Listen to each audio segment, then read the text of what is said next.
Welcome to the Mystical Mermaid Lounge podcast, a space where all spiritual seekers are honored and celebrated.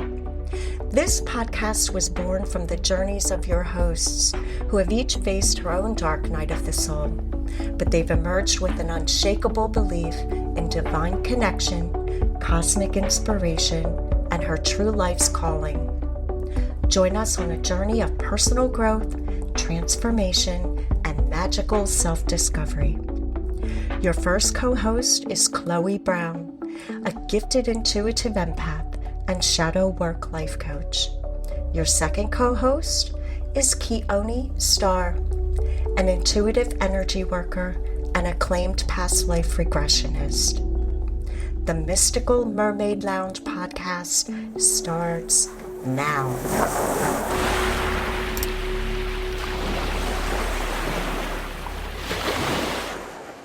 Welcome to the Mystical Mermaid Lounge. Today we have Steve Freeland with us and my co-host, Keone. I wanted, first of all, to say thank you so much for making it here today. Greatly appreciate it. Thank you for the invite. Absolutely. Steve Freeland is an intuitive guide and an earth listener who channels messages from the natural world to support healing, clarity, and spiritual connection. I am so excited to hear your story and listen to you tell all of us more about you. Great, thanks. Pushing 60, so I've been around here a while. And I did 21 years in the military. As a kid, parents put you in church, and I was always the thorn in the preacher's butt because I'm asking questions that was doctrine beyond what they wanted to hear. My grandmom supported me in my questions with lots of books on different topics as far as ancient histories, Theosophical Society. So I was always in a look mode most of my life. I've always felt out of place on this planet, and not in a way like I don't belong here, but more like you drive through a slum and you feel sad. Why aren't they using the buildings? Why aren't they taking care of people?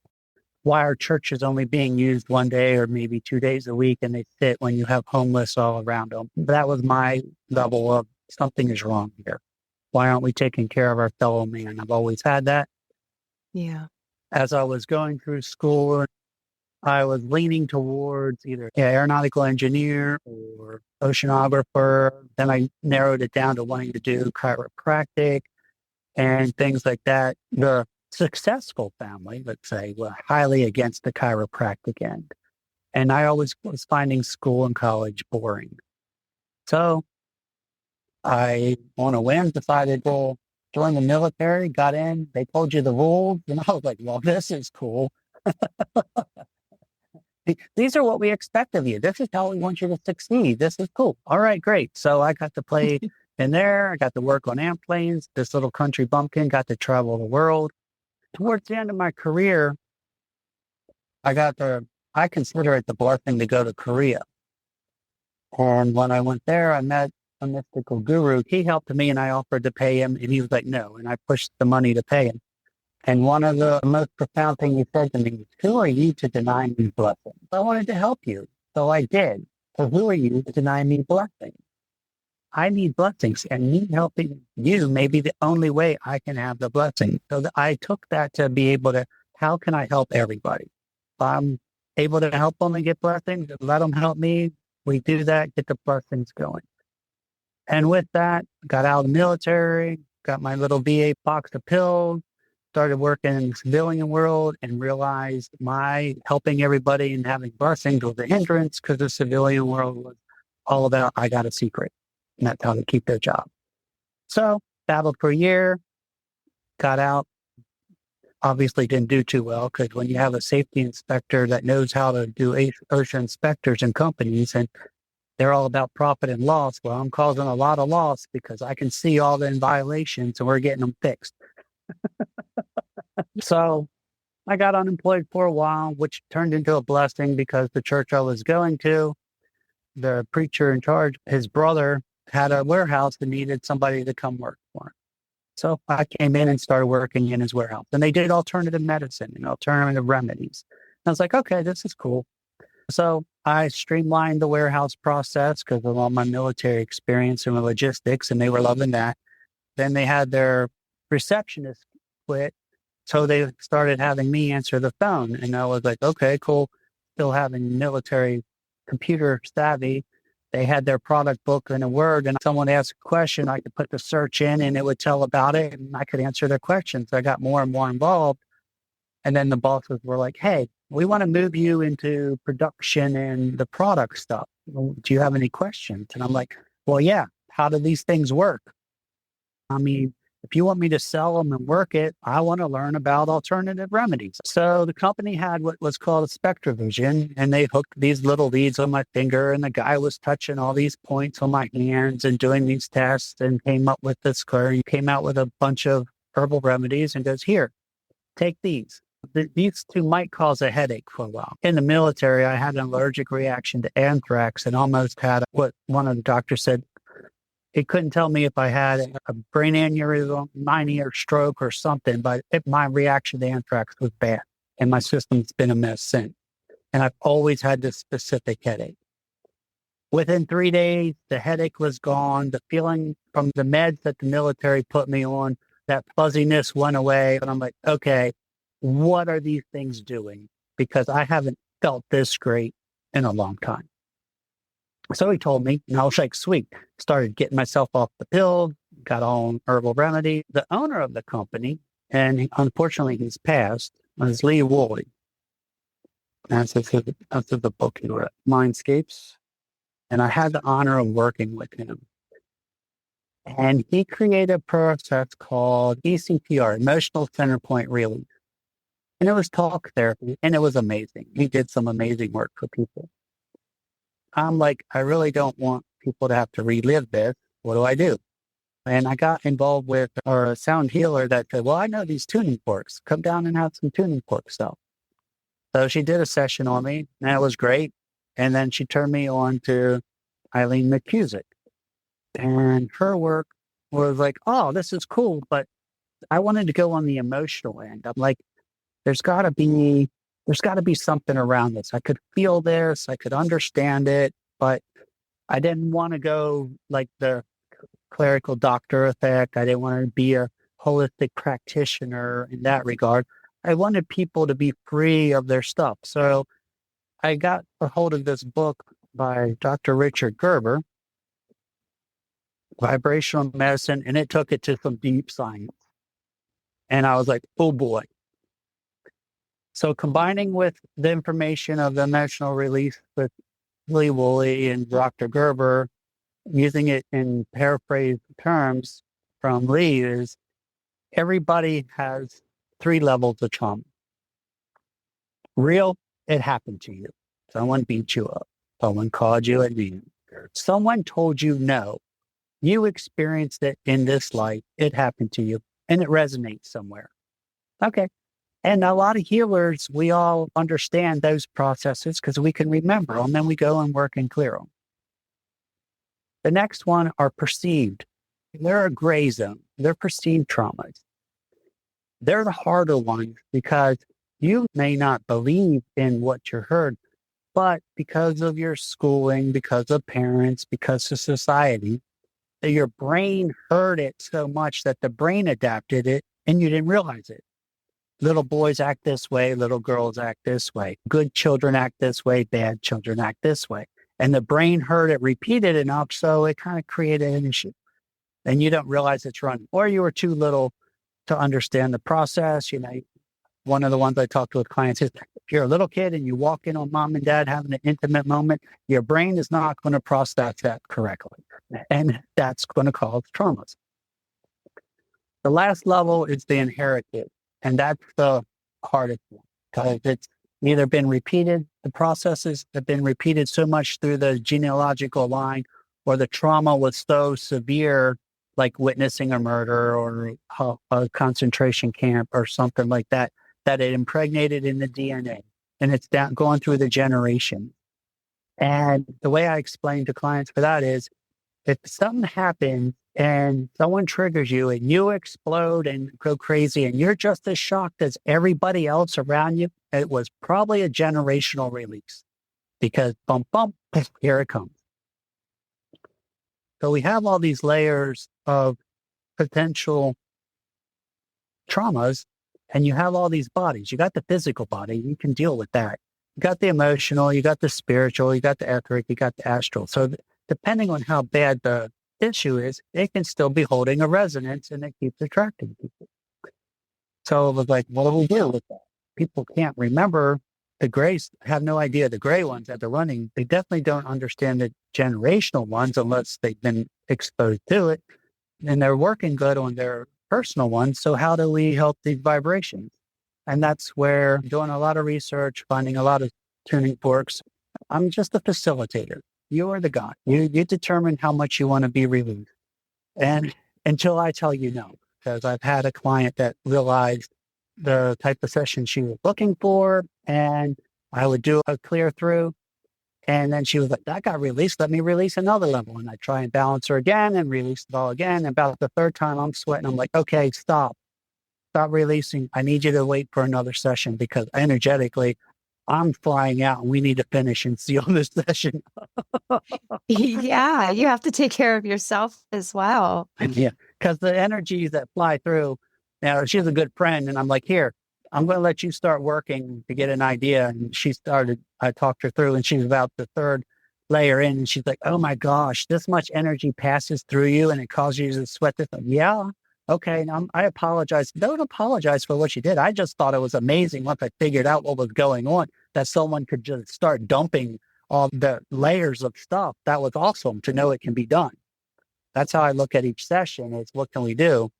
I do basically one type of session, but I call it two things. The works is your first time. And that one is usually the roughest, only because I'm dealing with everything you've attracted till the first time we've met. And I get you back to 0 point. And what I describe 0 point is your soul and your soul contracts and everything agreed to is now vibrating with zero dissonance and zero interference. And you have that opportunity now to be the true you. A lot of falsehoods will fall away, but yeah, you can bring them back. The key being you have made that choice to bring whatever lower vibrational thing back into your life to figure out how to deal with it. But anything that you've already cleared now just goes away. You have about 3 days of transition. I tell people to go and get a deep tissue massage within the 3 days after my session. Do it. Take a lot of chlorophyll, bring up the light in your body, let the muscle memory dissipate. If you're unable to get a deep tissue massage, take an Epsom salt bath one night, skip a night, do another. Let the muscle memory go because you've been carrying this stuff for years. While in the session, if people start tripping because the memories come back too hard, I'm just like, breathe in love, breathe out the color I'm on, chakra, whatever. Because I use the nine chakra system of earth, root, sacral, solar plexus, heart, throat, third eye, crown, soul star. Those are the ones you can jack up. You can deny your Indian heritage. You can deny your being all you want. That'll muddy your star up. I got a nice little bowl that blasts that away. And then I have the same way with Soul Star. You can deny God, you can deny the oneness, you can deny source, whatever you want to call him, all you want, lock it down. That's not going to happen.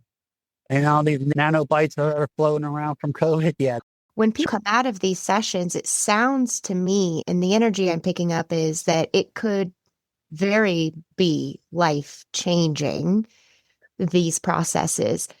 How much have you seen it actually, somebody walk into a session, obviously trying to hone in on specific things, come out a totally different person and have to revamp their whole life and catch up the reality side of things at the same time? Does that make sense?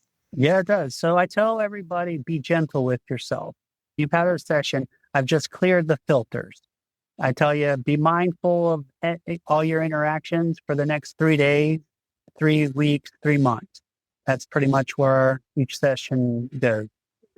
The quickest I have seen a reaction, a guy stepped out of a sacred space. We do the work when he was wondering about a relationship he was in. When I tell someone to be mindful of your interactions is If someone contacts you that's in your immediate influence and they're mad and angry and they have zero reason to be, you might want to reevaluate that situation. Now, if you wrote them a bounce check and they're all mad about that, well, you know why they're calling you. But this is stuff out of the blue. And this guy wasn't sure about a relationship. Took 3 steps out. His phone came on and she just lit him up. And it was just like, I guess I got my answer. I have a very visual thought process, and I literally was seeing that. On a different aspect, sometimes it takes years. When I went to the final Karma Fest, I literally saw 6 people that's world was in turmoil when they got Ormite and they had their own booth and was selling things and doing things in a very holistic manner. 2 of them had no idea who I was. Beard's a little longer now. But 2 of them remembered me. They're like, oh my God, my world has been so changed since you. And I'm like, thank you. But you did it. You made the choice. I'm not going to own it. I'm just the facilitator. You had that in you. You kept the spirit flowing. You're good. Whenever I go and learn new things that I put into what I call the works, I have a session I call retuning. It's just people come periodically and get a retuning session and it adds in. Then I've been developing some advanced sessions. One is called the nadial point. It's the first advanced session. And it's a spot right here under the sternum, like right there between the solar plexus and the heart, right under the ribs. People are like, okay, I had this trauma and I'm trying to clear it out, but I just feel something stuck there or whatever. And a lot of healers were getting to that point. The universe guided me to a bowl that resonates at that level and clears it out. And what we figured out was the shock plant at a root, sacral, or solar plexus level can be so powerful to a person that sometimes for them to survive, chunks of that are put into stasis. So where your chakras are running vertical, the nadial point runs horizontal, perpendicular to the chakra energies. And it's just a stasis zone holding those things until you're potentially ready to clear them. Well, if you don't know it's there, how are you going to be ready to clear it? If you don't know what chunks broke off, how are you going to be ready to clear it? I could tell before when I was starting the nadial point. Now I have 2 even higher level sessions, then you got to have the nadial point cleared. I won't do that to a client again. Keep a track of who I did what for. I used to do house calls. And then I realized once I shut down my stuff, the threads were still there and the people were reconnecting to their traumas. So I was like, okay, I have a session, I have a place, you can come for free because I did you at your house calls and that's why the stuff reconnected to you. Now, when you come to my session and you get a session done and you go home, when I shut down at the end, those tendrils are here and they have no idea where you went. They're like, where'd they go? Oh, I guess we're float off into ether now. So that works a lot better. So that was one of the areas I learned. And then the other, what I call an angel or Sephira, which is the Kabbalic energy version of things. You have 10 Sephira points. Some of them match their chakras. And a lot of PTSD hold up into these 3. I was helping people clearing stagnant stuff. Had some people that had service dogs not require them anymore after some sessions. Yeah. Have people that had triggers been able to have those triggers unaffect them the rest of their life? Yeah. I was utilizing 3 points of the Sephira. And then when I realized the other 2 of the shoulders of holding on and the hip, especially I did a client and I keep it confidential, but to the point of her hip release was rough. How would I know that she had stillborn twins? And she was carrying that grief all her life. And when that memory came back as I was doing the self-breaker session, and she's like, you think I was crazy? And I was like, no. I go, what a marvelous thing. You birthed angel. And she was like, what? You birthed angel.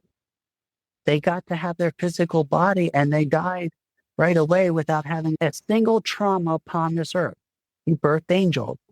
And a girl was just in tears. No one's ever told me that. Oh my gosh, part of the failure because I couldn't even carry my kids. And wow, what a concept. I don't know where it came from, but releasing that energy and helping her, like, okay, cool. Now you're functional and in life. Great. I learned you have to clear that stored energy off the root, sacral, and solar plexus from those traumas to be able to do the angel one.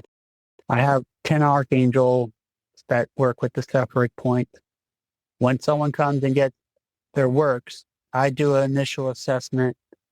Do they need healing? I'll pick Raphael. Do they need protection? I'll pick Michael.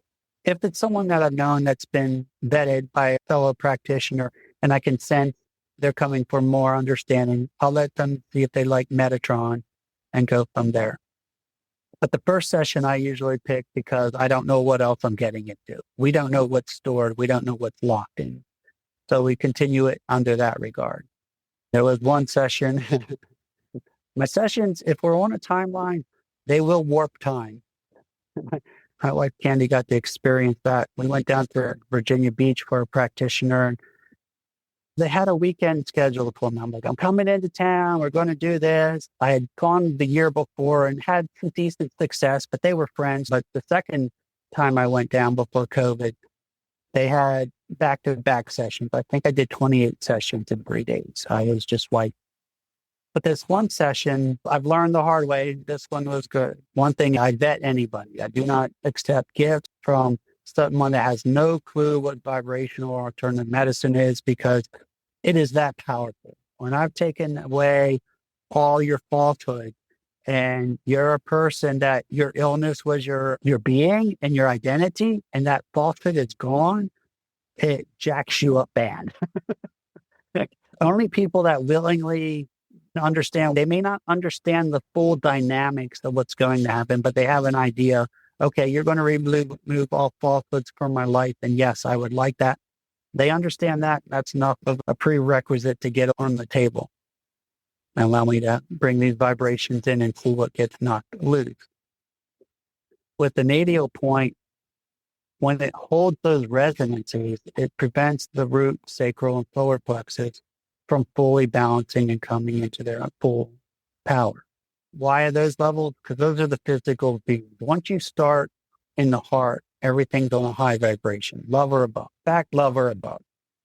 Fact, that happens in root, sacral, solar plexus. The Earth star just needs cleared off from yourself, blocking the flows of Mama Gaia and Pachamama, however you want it coming into you. You can deny her, but she's always going to love you and come into you. So that's a quick clear. Same with Papa, Father. Oh, the soul star's just clearing your bullshit. There's no traumas associated with those two. The traumas, because of the physical body, resonate in root, sacral, or solar plexus. Once I pull out the nadial point and clear you up and rebalance you, it's a whole new awareness. People are like, wow, the neat thing about that trauma level is even if you've done work on it, when you're on the session, it goes into the root chakra, it gets there, and it's like, hey, where am I? And then poof, I balance you out and it's gone again. You don't have to relive it. You don't even have to. If you've gone past the session, it's gone. Now it stops being a magnet to those things in your world because the frequency isn't resonating. You're now a clear being. And with that, once the nadial point's done, people come back for what I call the separate activation. It's clearing the 10 separate point. First, we're going to do a retuning. Did that. I go, all right, cool. Yeah, you've done retuning for me for years. She goes, yeah, but I want the next one. All right, now we're going to do a nadial point. But you're going to go out and walk my woods trail and sit in the woods for a half hour before you come back in for the next one. She's like, okay, cool. So she did. We cleared the nadial point. She came back. Oh, so now I'm going to do the separate one.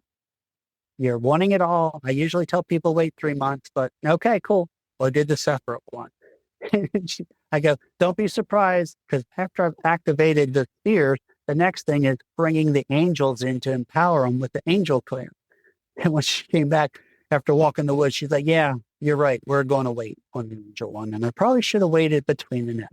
And I'm like, why? She goes, the best way I can describe it is I walked out and walked your path, and I could see some honeybees, and I could see this. It was a really neat attention to detail that I had missed before, seeing the honeybees and the clover and all that.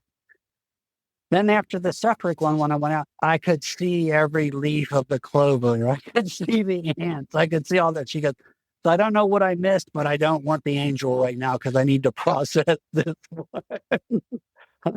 She starts seeing that they're actually just atoms just spinning together. And nothing's really mass solid. Pretty much. Well, I was like, yeah, just give me a wall before I come back for that next one.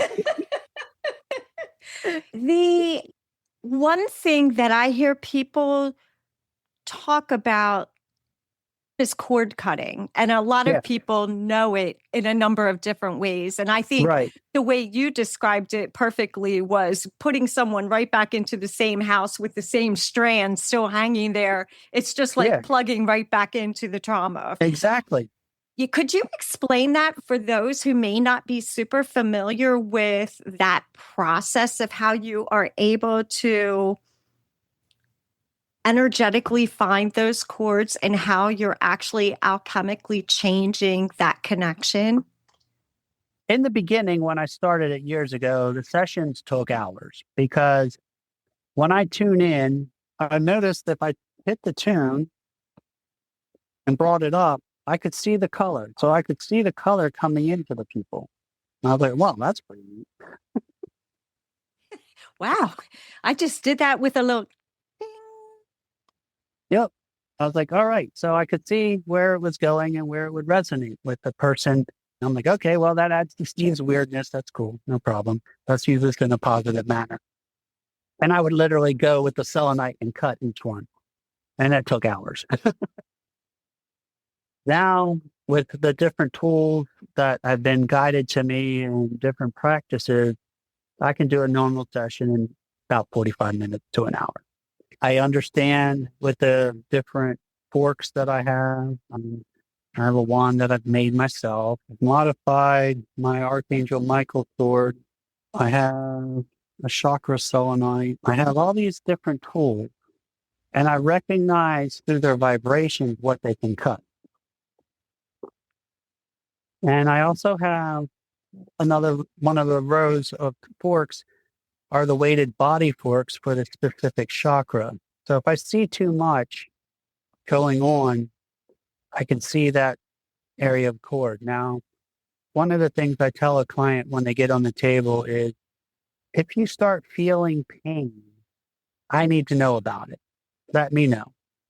Because sometimes people can get the false echo effect. But other times, when things start building up and creating a pressure, it's because the trauma happened usually with the root, sacral, and solar plexus. So you have all three root, sacral, solar plexus. You got them cranking out, and they're used to their frequency of vibrating because you're dealing with the trauma. I'm just to cut the root chakra. Guess what? You got the same amount of energy, but you now have it going through two lines because I'm working on helping you release that. I'll step back and I can see the binder, and I have forks that blast that extra energy down into the earth, and the pain goes away. The only clients that have come off the table and complained about pain were the ones that never told me they were in pain. Well, I can't help you if you don't tell me. When I'm the facilitator and the mediator of this, I use Archangel Uriel, who I've been told, and from a lot of people that I've interacted with, sometimes these archangel archetypes are a conglomeration of energies and beings that are utilizing that focal point to pass on the information. And I utilize that. I'm just a tool. I'm just a facilitator. You're the client. With the session, when you're here, your senses are going to be blasted. And why I'm getting that for chords is I want to keep myself away from it, and I want to knock chords loose from people in every way possible so they have the opportunity to decide, do they want that connection back or do they not? So every interaction you have with somebody has the potential to do a chord. Some chords come traumically, some come love, some come nefariously. I call them witch chords. They usually come with someone coming up and tapping you on the back and adding their little hook onto you. And they're being little vampires and suck them up. Those, I have to admit, I have fun because I can see them, and I know when I snap them, that energy goes shooting back to the person. We're like, well, someone just got mad.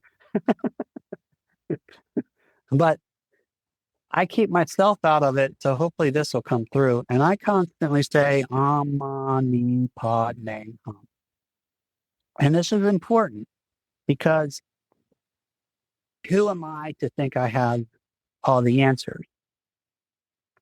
And with being the facilitator, it's important to know when I say chord, I say CHORD, chord. like a musical note. Boom. Yeah, these notes came together. This experience came together. It attached to you here. I found the resonance to knock it out.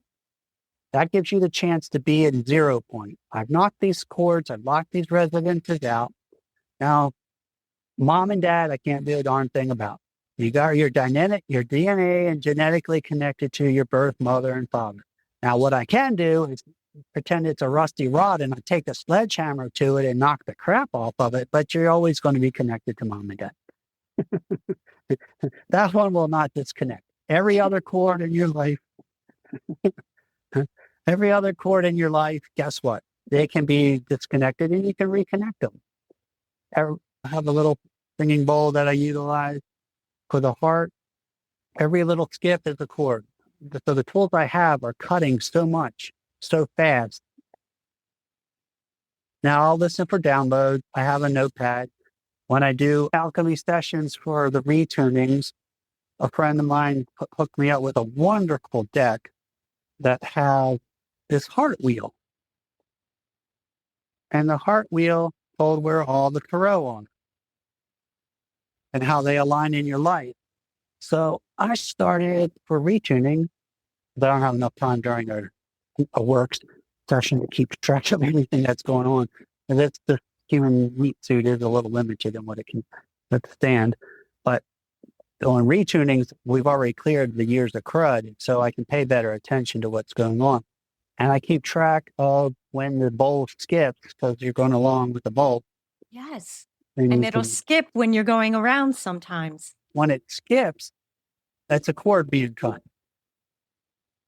But if it starts skipping at the same spot, I'll memorize on the bowl based on your heart position that I'm over. And then I'll look on the chart and I'll write down which card corresponds to that. When I give them the deck that corresponds, I pull the cards for them. In every case, the client is like, yeah. So I was like, that was really cool, neat thing to stumble across to add to retuning.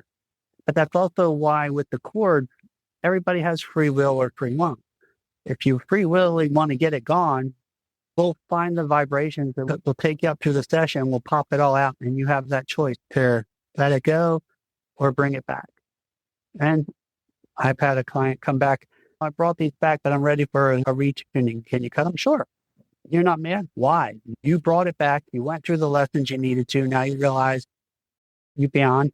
Yeah, we'll release it. It's good. Just being human. Exactly. I was thinking the same thing. One area I do get a little leery on because I have seen it rock the boat a little bit, but not necessarily.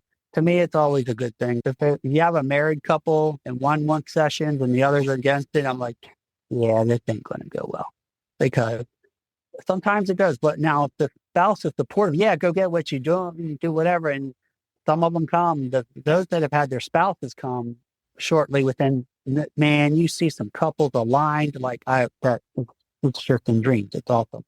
But when one spouse gets it and the other is against them, that unfortunately usually fizzles because I've just raised you back to 0 point. Your vibration is just launched. I had this really cool experience that reminds me of the lady who was walking around and started seeing minute detail for the first time. Can you tell me what this was? I'm pretty sure I know what this was, but in a nutshell, I was meditating by the bay. I was on the sand. There were rocks and, of course, seagulls, egrets, and all the good stuff. But I tuned all of that out. It was just me on the sand for about 45 minutes. Great meditation.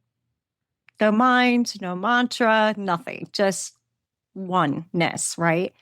And as I'm walking home, the trees were talking to me and the plants were talking to me. And I ran in my house and I'm like, Mom, no, do not call 911. I just have to tell you something.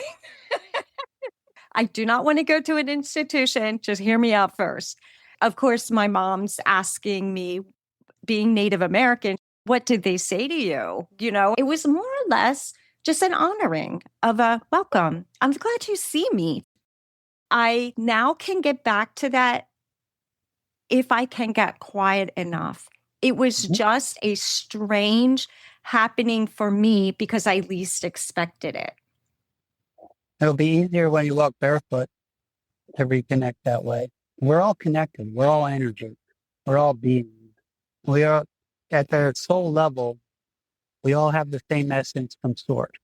The trees and plants, the bowl, the book, everything has a sentience. If you accept it, guess what? It'll tell you. People are like, hey, I need to look up something, XYZ. And they're like, you always open to the page. I respect the book. This book understands it. I don't think of it as a tool. I think of it as a unity. Hey, thank you. Cool. You have the information. I need, there it is. Thank you. You put a blessing on the food to nourish you. It's going to nourish you. It's going to like it. You go out in the woods and be like, hey, cool, trees and all that. My first duty station was in Omaha, Nebraska. Met a good mentor there. Now, the mentor I met because of her niece, who was, let's just say, a kid that was experimenting in witchcraft that probably shouldn't. I was a dominate country boy, but I had no idea what my energy was. And this girl, wow, this guy's crazy, and took me to her aunt. And her aunt was like, yeah, you leave him alone. And don't play your games with him. It will not go well with you. He's initiate. He's going to learn. He has no clue. So the aunt taught me a lot of stuff. And she gave me the first idea of talking with trees. She's like, you're young. I love that you pick up these crystals and I ask you the name and you're like, I don't know. I don't want a name, because once you put a name on it, then you limit its power. I just like it because it's blue and thank you for whatever you do for me. She's like, oh my God, your purity is just like amazing. I have these questions. Would you be willing to talk to the trees? And she's okay, sure, whatever. She goes, come over on a Saturday. So she packed a lunch. Why are you packing a lunch? You'll see. This is my first experience of warping time. We go to the park. She has this beautiful tree. It was awesome. It was hugging me. She goes, lay in, talk, relax your breathing, get to the point where you were. Slow it down, be mindful, get still. And then you'll hear the tree say hello, talk to the tree, and go for that. So I did. Came back. I was like, oh my gosh. So I went in. It was before lunch, early in the morning, maybe 10 or 11. I come out. The sun's about set. She's like, here, now you need to eat. You're starving. I'm like, what happened to the day? All I did was talk to the trees. She goes, yeah, but you match their vibration. They go so much slower than what we do that for you, yeah, it was a quick 3-question conversation. But out here, time went. I had a feeling that's what you were going to say, but now that makes even more sense to me because it was a surpassing of time. Yep. As we become more attuned and we run at high vibrations, 3D, 5D, through this transition, everything, Earth world has made it linear. It doesn't have to be linear. We can warp time. If what you're doing is of a wholesome, pure, true experience, you're going to warp time to fit into your world. That weekend that I did so many sessions, the practitioner whose shop I was in came up and she was like, look, I have this client. I have no idea what to do with her. She goes, I'm so grateful for the session you did for me. I realized I was crying in tears because the weight of all these clients just dissipated. And I'm like, well, yeah. If you're seeing a lot of people and you're not releasing the energy properly, or you're doing distance channeling, you're going to start feeling a weight in a cloud. My sessions can push that all away and you'll be like, oh, I'm flying and vibrant again. She goes, but I have this one client. They keep saying to gift her a session, and I know you're against gifting. I'm against accepting it. I'm just here seeing all the people you're doing. She goes, okay, well, go do what you can with her. So I'll go and meet her. Sweet girl, but a mess. If I could ever say I've seen the chords of a person look like a cat got into 14 yarn, that was what I would describe it. It was like, wow. And I'm walking along and she's sweet and so-and-so's trying to help me and do so much and no one seems to help. And I'm just like going to myself, wow. Oh my Lord. I know we're going to use Raphael because you need some healing, girl. So I grabbed the Raphael fork and I grabbed my holy host and I tanged them. And I was like, which is what I do, start with the angel. And it was like, all I heard was, just do what we tell you.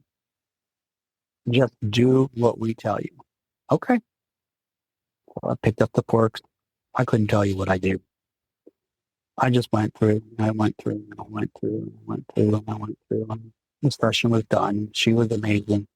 And all. And I was like, okay, now I scheduled my session so that sometimes I could go out and get a bunch of blueberries and pineapple. And Candy, my wife, monitoring time. I was like, okay, and do I have time for a session? She's like, there's no way. And then she looked at the time and she's like, there's no way what you just did got done in a normal session time. I go, I know, we warp time. I was told just do what they said, and I did it. And the girl's amazing, and we did it. We warped time. We went through the rest of the session. Candy's like, so what happens when you warp time? Well, it gets made up somewhere. It was a 6-hour ride from the practitioner's house where we did it for the weekend back home. About 3 hours we're at home. And Candy's like, how do we get home in 3 hours? Time made itself up. She goes, you need to do that more often before we go on our trip. That was awesome. Is it possible that maybe I could go back 10 years? Just at least physically? I'm just saying. Oh, yeah, in your dreams all the time. Go back in your dreams. Remember them. Pull it back. You'll have it. You'll be there. Time isn't linear. Our brain construct in this world makes it linear. Now, how to overcome that? Yeah, when I purposely try, I don't know. But when I'm doing the vibrational work, the time warps as needed, and that's how I go with it. I love that. Consider the story of Enoch. I utilized that as one of my mantras. The basic synopsis of what I read was, Enoch was gathered by God and told all these ways of how to heal people. And he went down and told his city and taught his people modalities how to help one another. Everybody in the city worked on one another, and it took them 450 years for the entire city to clear all their traumas and raise their vibration. So the city got translated to God. If Enoch taught all these people and they had to work on everybody for 450, who in the bleep am I to think I have all the answers? I am going to give all the information that's downloaded and given to me to the client if they're willing, to other practitioners if they're willing, to the more to help bits and pieces. I don't have all the answers. None of us have all the answers. And there's plenty of work for us all to do. So let me share the bits and pieces that's going to help you to help yourself and others. Where I go with things. Well, can I ask you? Of course. All right, here's the answer. Blah, blah, blah, blah, blah. I love that. Gosh, I have so many questions. I'm trying to organize my thoughts here. So on a selfish level, let's start there. Everything you do it sounds like it's very interactive and for the local community. Subtle body repair. It's a combination of a lot of practices. And basically, I've taken it to a high level. And what you're doing is you're diving down into the earth and you're touching Mama Gaia. Feel Mama. You'll feel the love. Bring that up. Let her radiate above you to your crown chakra and fill you in. Once you're all happy and all good, then you bring Papa down. And he goes down to the earth chakra. And you let him make love, have fun, interact, swirl within you. When I get to this point on the meditation, and I do this a lot because this is how I help the world, I'll sit there and I'll create a toroidal field in my heart and bring Mom and Dad's energy in. And I'll fill it all with the gold and the pink, Mom and Dad. And then I'll start expanding it out 5 miles, 50 miles, 500 miles, however I'm feeling that day, the whole earth, the whole galaxy, wherever. And I'll let that golden extend. And then I'll bring all that love in. And I'll take it in a ball. And I'll go and push that ball up into the sun so it can radiate down on everybody. That's what I do for the community from time to time. Now, individual souls, yeah, come get on the table and we'll knock it out. My mentor in Omaha taught me Reiki, and under her program, I could be a master, but it's still too limited. I had lots of sessions by her. They did amazing work to help me understand myself, but my calling was something different. I went through a lot of massage schools, and I could go test and take the license, and I learned the flows of the body, which is what was important to learn. in the product to be able to see where the chakra levels are binding up and stuff and how the body flows. I learned how to understand where the blockages were. And then when I went and had the session done with the tuning forks and then singing bowls, I mean, my favorite singing bowl is a little heart bowl. And that's when I read about singing bowls, it's like, oh, we need a singing bowl. And I was living outside Atlanta at the time. And the practitioners I worked with was like, oh, you need a singing bowl? There's a shop. He gave me specific directions and I needed the specific directions. You needed to know which alley to go back to. I mean, it was like, wow. Sweetest lady in there, a matron, motherly. And she had these bowls and was like, yeah, a friend had told me to come get singing bowls. She's like, okay, cool. Well, it'll tell you when you're picking out. And I must have been there like 3 hours. No. And she's like, I wonder. And she walked over to this old chest and pulled out this thing. She tried it and I was like, what is it? Awesome. So it found me. No, hey, I didn't care about money. I needed a singing bowl. It was a good investment and it's helped hundreds of people. And that's pretty much how each bowl has come to me, is through a contact or whatever, walking in the store. I mean, yeah, you can get 100 of these made, but the heart bowls are important. It's the key one to start with the app. Having that one go. The nadial bowl was a surprise. We would go into this shop called Etheric Connections all the time up in Gettysburg, and the bowl just called to me. And it just called to me and it just called to me. And I could be a character. And well, my wife, unbeknownst to me, had called ahead because she knew we were having a class that night and told the person, hey, here's my credit card. We're buying the bowl. Don't tell Steve I bought it. So I get up there and I see the bowl before the class and she's like, can I go play with the bowl? She's like, well, yeah, you better hurry up. And she's like, why? I said, sold and I want it. And it's like, oh, no. She goes, well, they're coming to pick it up. The person that owns it's going to get it later, but go ahead. So I had my last little session with it and I'm loving it and everything and putting it back. We go through the class and come back. I go, can I sneak one more time? She's like, well, I don't know. I pick it up. She's like, I told you the person that it goes to is getting it later. She goes, Candy bought it for you. And everybody was like, that's the only time we have ever seen you speechless. My Reiki Master ring allows me to seal the cord as they're being cut. I have a Reiki Master medallion that I wear with it to bring in the energies to do the healings because I call in the archangels. There's a generator. The people are in here, they're getting vibrated at a high level. You saw pictures of different things I have in the shop or in the room. I play the song Alira, which is the light language by Judy Satori. So you're hearing the sound of light. You're visually looking up at the picture, which is an inspired light language artist. I'm using incense. I'm using oil. As we come up through the chakras, every opportunity is given for you as the client to release anything that is vibrating at less than love. That's what gets you back to 0 point. Each person's 0 point is different. So I call it 0 point because only your soul, only your mission, only your choices as a being to come here are what's important. And what your 0 point is what it popped out to be. So you can clearly see that and make that choice in your life. Do you ever find yourself just participating in regular everyday life, whether it's checking your mail, driving to meet a friend, your family, whatever it is, and you're like, oh, I need to connect with that person. It seems like you follow any of those inclinations that you have. How do you start that conversation? Depends on the inspiration. First off, I carry a lot of charms on me because I really am one of those people. You either vibrate at my frequency or I repel you. Why waste the time? There's two paths that go by. If they start the conversation, then I realize they're open to it. We're going to go wherever you need to go. And I can articulate on multiple levels so I can meet people where they're at. The next time is if it's a family member or whatever, and you're telling somebody a task. I look at it as plant. Every new revelation, every new choice in life takes 3 witnesses.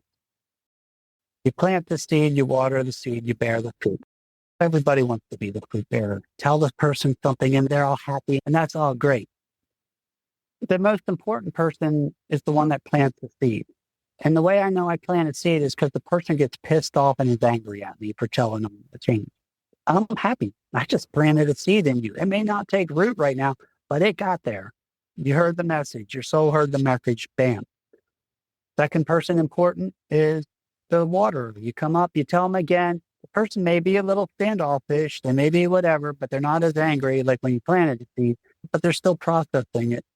The fruit bearer gets them when you tell them, they're like, oh, wow, thank you. This makes a difference. Sometimes people get it all three at times. Sometimes they don't. Be the fruit bearer. But how do you know you weren't the seed planter or the water? All three need to happen for someone to change. And sometimes they need to hear things from different perspectives to start processing the change they need. I either planted the seed, watered the seed. I know when I got the fruit going, everybody knows that. And I just look at it in that way.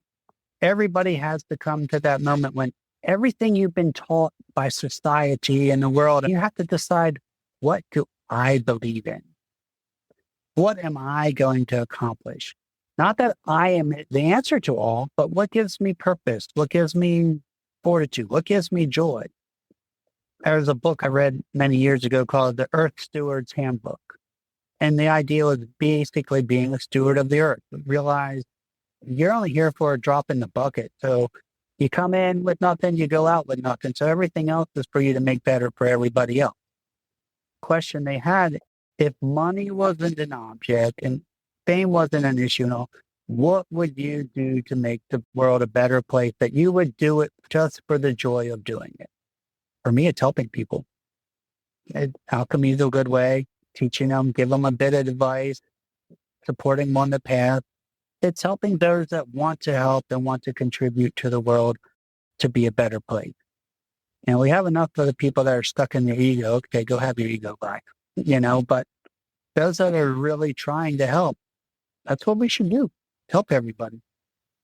What I keep hearing throughout each bit of your stories is you have this innate ability to provide that safe space and to see through all of what we in this world would consider judgments of all sorts, whether it's light, dark, good, bad, high, low, awful, wonderful. Never heard a single judgmental element in every bit of what you said. Every ounce of your energetic flow was uplift, assist, and just be better than what I was a second ago. And that is just powerful, everything you have shared, and not even had to say, just being here. Thank you. I'm glad. I don't know which friend said it because I've had lots of mentors, but keep yourself at fact, love, or above. There's enough sadness and trauma and all in the world as it is. So if you can vibrate at fact, love, or above. Now, granted, I have my rough days. Hey, I was in the military. It wasn't fun. I grew up in the 70s. Yeah, what parenting was a little different then. We survived it. Oh, gosh, yeah. I'm thankful for all of it. It's just a matter of, it's one of those things. We learn the wisdom late, but I'm glad to now pass the wisdom on. The way I look at it, here I am. You can grab hold, I'll tell you. Otherwise, I'll walk along if you need me. However you want to make the path. But I've got this clear one here. Did you always have that ability, or did you really have to focus on that throughout the process, especially coming from that military mentality? I've always had ability. I've always been very empathic. My mom, even though she passed a year ago, she was instrumental positively and kind of rough. So my mom and aunts, whatever their ability to read people were, they utilized it to their own gain and their own benefit. I had to learn to read energies because they would tell you one thing, but the energies was at another thing. And so at a young age, you get inundated with what the hell. But I learned that the energies were more in tune than the words, just because of the mind games and things they played.